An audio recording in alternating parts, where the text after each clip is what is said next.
السلام علیکم ورحمۃ اللہ وبرکاتہ۔ آج میں ایک بار پھر کرناٹکا میں اپنی صاحب ایمان و غیرت مند اور بہادر بچیوں کو مبارکباد دینے اور انکریج کرنے کے لیے حاضر ہوا ہوں، جو حجاب کے مسئلے پر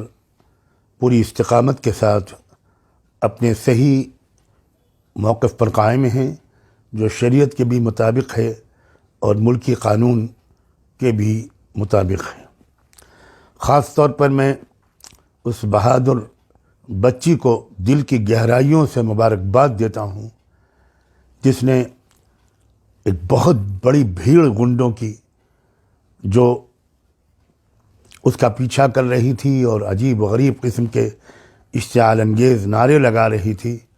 نہ صرف یہ کہ اس نے بڑی ہمت کے ساتھ تنہا کا مقابلہ کیا، بلکہ اس نے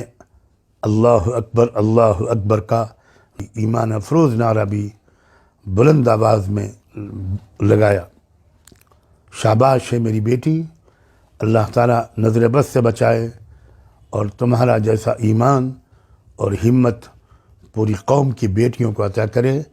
کہ تم شریعت کی بھی حفاظت کرو اور اپنے دیش کے سنویدھان کی بھی حفاظت کرو۔ آج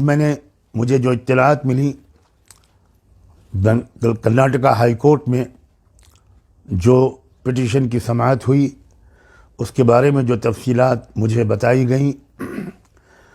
ان تفصیلات کی روشنی میں کرناٹکا کے مختلف شہروں کی اپنی عزیز ترین بچیوں اور بیٹیوں سے بہت محبت اور خلوص کے ساتھ یہ کہنا چاہتا ہوں کہ ابھی فی الحال آپ سڑکوں پر بالکل نہ آئیں، اپنی پڑھائی پر توجہ دیں اور عدالت کے فیصلے کا انتظار کریں۔ اگر کسی تنظیم سے ہماری ان بچیوں میں سے کسی کا رابطہ ہے تو میں اس تنظیم سے بھی یہ گزارش کرتا ہوں کہ وہ ان بچیوں کو یہی صلاح و مشورہ دیں کہ فی الحال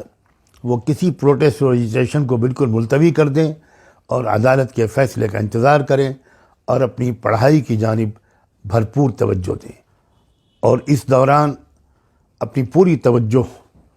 اللہ کی طرف رجوع، اس سے مدد مانگنے، انصاف مانگنے، اس سے دعاؤں میں آپ اپنی پوری توجہ لگائیں۔ قرآن مجید میں عورتوں کی دعاؤں کی مقبولیت کا تذکرہ بہت عجیب و غریب انداز سے کئی مقام پر کیا گیا ہے۔ میں اس وقت وہ تفصیل بیان نہیں کر سکتا، لیکن کوئی تو وجہ ہے کہ اللہ نے اپنی بندیوں کی دعاؤں کی قبولیت اور معجزانہ قبولیت کا تذکرہ بہت خاص طور پر کیا ہے، اور اس کا تذکرہ کرتے ہوئے مسلم خواتین، مومن خواتین کے بارے میں یہ زبردست تعبیر اختیار فرمائی ہے، استعمال فرمائی ہے کہ یہ عورتیں، یہ مسلم مومن بندیاں ساری دنیا کے ایمان والوں کے لیے ایک نمونے، ایک مثال اور ایک آئیڈیل کی حیثیت رکھتی ہیں۔ ضرب اللہ مثلا للذین آمنوا، یہ جو نمونے ہیں، یہ دو کردار بیان کیے گئے ہیں اور دونوں مردوں کے نہیں ہیں، دونوں عورتوں کے ہیں۔ تو اس وقت آپ دعاؤں میں بہت زیادہ توجہ کرو، انشاءاللہ اللہ کی مدد آپ کے ساتھ ہوگی اور عدالت سے ایک منصفانہ صحیح فیصلہ صادر ہوگا، جس سے پورے ملک میں حق و انصاف کو پسند کرنے والے لوگ سرخرو ہوں گے۔ ہم سب کی دعائیں تم سب کے ساتھ ہیں۔ اللہ تعالی ہم سب کا حامی و ناصر ہو۔ فی امان اللہ۔ السلام علیکم ورحمۃ اللہ وبرکاتہ۔